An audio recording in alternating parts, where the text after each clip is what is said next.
NESN.com presents The Hurry Up. Welcome into Week 11 of The Hurry Up. I'm your host, Rachel Holt. The New England Patriots are fresh off their first loss of the season since the return of Tom Brady and now sit at 7-2. So was it time to sound the panic alarm? No, of course not.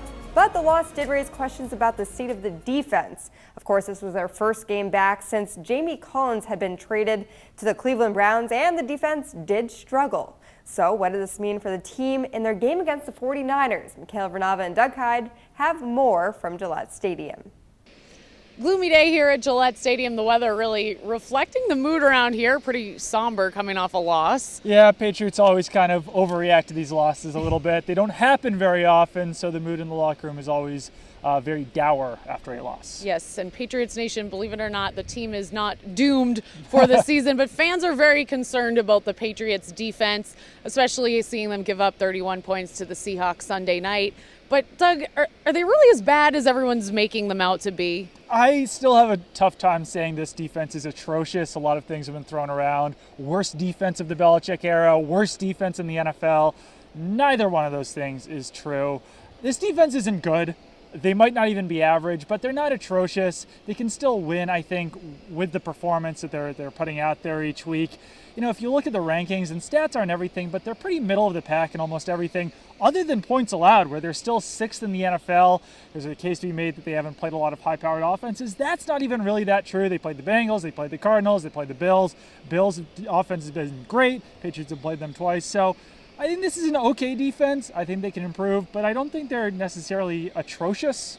Well, certainly strong enough to get by for the remainder of their schedule. They're not exactly facing the toughest teams in the league, but as we saw on Sunday against a high-caliber team like the Seahawks, they're going to need to be better in the playoffs. So what do they need to do to improve so that they can really make a run in the postseason? Well, I think they really need to use at least the next 3 games as kind of a trial period. Maybe try to get a little bit more aggressive on defense. That means more pass rush, more blitzing, more press coverage, maybe try to force more turnovers, because if they can really dominate these next 3 games, then I think that they can at least be pretty competitive against good teams in the playoffs. And I think that these 3 games that they should absolutely win, are really the time to try to experiment a little bit with getting a little bit more aggressive on defense, because they can let up big plays against the Rams, say, or even the 49ers, and still win that game. They aren't going to be able to do that against those better teams in the playoffs. So I think there are certainly some areas where they can improve. I think this defense still has talent. They don't have the same upside that they had heading into the season,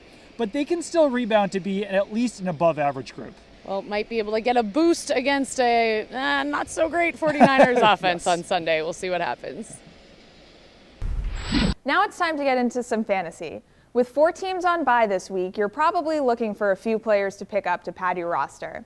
And speaking of the Patriots, they're taking on the 49ers this week. And Colin Kaepernick is a good option at QB. Despite the Patriots' record, their pass defense has not been that great this year, and Kaepernick is averaging about 187 passing yards per game. Add the 46 rushing yards he's averaging, and he should put up points for you this week. And one guy who probably won't be playing in that game is Rob Gronkowski, so many people are going to be needing a tight end. Ladarius Green of the Steelers is a good option because despite him just coming off the PUP list, the Steelers are taking on the Browns this week, so Green will be a target for Roethlisberger despite his injury. And if you don't feel comfortable with Green, then CJ Fedorowicz of the Houston Texans going against the Raiders is a good option too. The Raiders are giving up almost 8 fantasy points per game to tight ends, and he's a favorite target of Brock Osweiler. Now, if you're in need of a wide receiver, then Rashard Matthews of the Tennessee Titans is a lock. The Titans have been averaging 33 points per game in the last 6 games, and Matthews is the top wide receiver in that group. Now, if you're in a deeper league, Matthews probably isn't available, so his teammate Kendall Wright also is a good option.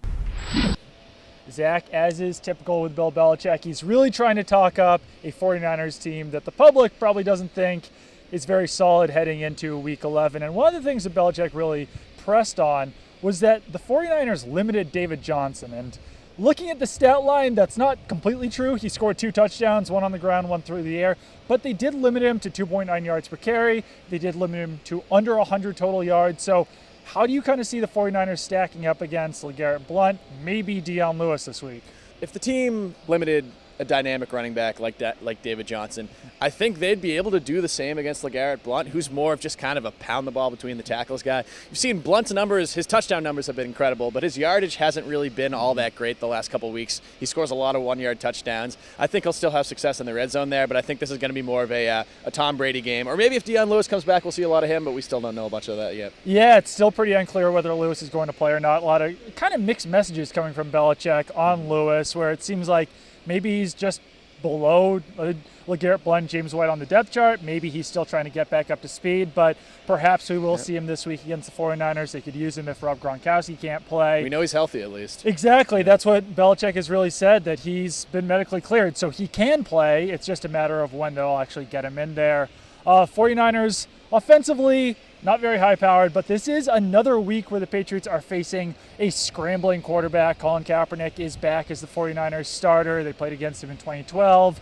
So is this the week that they have to kind of keep back and force Colin Kaepernick to stay in the pocket, or is this a week where they can actually get pressure after him? But I actually think they should do the opposite. I mean, I saw a stat the other day that Colin Kaepernick has had a couple good games since he's kind of replaced Blaine Gabbert as a starting quarterback, but he's really struggled when he's been under pressure, which is kind of strange for a quarterback who's known for making plays with his feet, extending plays, running, all that kind of stuff.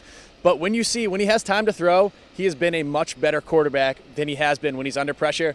So, I mean, I know we've said this every week. Maybe this is the week I think that they finally bring the pressure. They finally try to get after the quarterback because, I mean, that pass rush has really been almost non-existent this season. Yeah, Bill Belichick kind of tried to defend the Patriots' pass rush this week, but still, they only had 3 sacks, didn't get a ton of pressure after Russell Wilson in Week 10. So I think if they're going to churn up that aggressiveness, this is probably the week to do it. I'm joined now by Andre Khatchaturian, who has a look at our lock and upset of the week. And Andre, let's start off with the good stuff. Who's our lock? I like the Dallas Cowboys 7-point favorites against the Baltimore Ravens. Look, the Ravens are first place in the AFC North, but 3 of their 5 wins have come against the Cleveland Browns and the Jacksonville Jaguars, 2 horrendous teams. And you might say, oh, well, the Ravens' rush defense is really strong. Ezekiel Elliott's going to have a tough time running the ball. But that may be true. The Ravens' rush defense is very strong, but the Packers also had a great rush defense, and Ezekiel Elliott ran all over them. And why did he do that? It's because of the Cowboys' offensive line, who I think as a unit should win the MVP this season. I'm serious about that. They're just so good. They bulldoze over their opponents. They give Elliott lanes to run through. They give Dak Prescott so much time to throw. I like the Cowboys to run away in this one. Well, Ezekiel Elliott has the most rushing yards in the league this year with 1,000 already, and he's not slowing down anytime soon. I wouldn't say so. He's not. He's just unbelievable this year. I love it. You're not holding back about your thoughts about him. What's your upset of the week? I like the Tennessee Titans to beat the Indianapolis Colts in the AFC South Divisional Showdown. These 2 teams played a few weeks ago. The Colts won in a close game. I think the Titans are going to be a little angry about that. They're going to come out fired up. And the Titans are on fire right now. I think they're the AFC South favorites, right? To be honest with you. They've won 4 of their last 6 games. They've averaged 33 points in those 6 games. And how do you beat Andrew Luck? You hit him in the mouth. The Titans bring a great pass rush. They're one of the best teams in terms of sacks.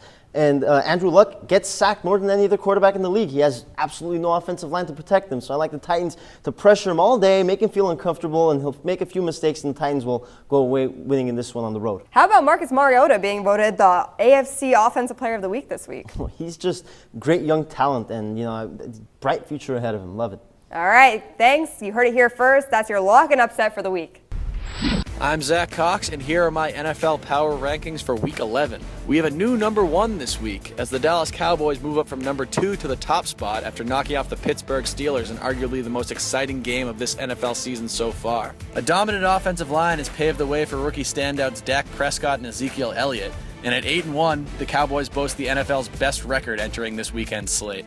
The Minnesota Vikings and Green Bay Packers, top 5 teams just a few short weeks ago, both lost yet again Sunday and now sit at number 15 and number 18, respectively. Finally, we turn to the New England Patriots, who fall out of the top spot for the first time since before Tom Brady returned from his Deflategate suspension. The Patriots lost at home to the Seattle Seahawks on Sunday and showed some serious defensive flaws in the process. But their upcoming schedule is among the easiest in the NFL, with their next 3 games coming against the 49ers, New York Jets, and LA Rams. The name of the game is Show and Tell. This is where I bring in objects each week and use them to give you a few developing thoughts I have on the 2016 NFL season. First object we're bringing in this week, it's a brush.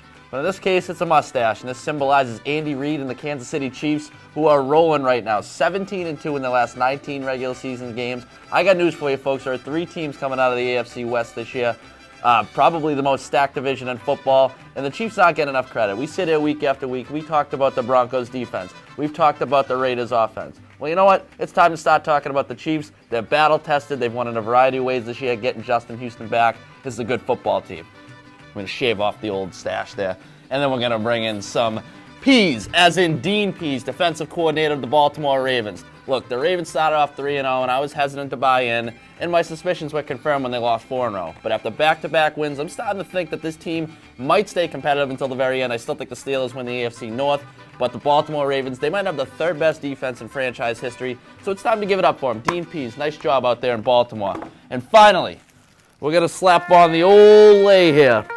This symbolizes, well, we'll get some abs here too. The Hawaiian stud himself, Marcus Mariota, who's playing lights out football for the Tennessee Titans.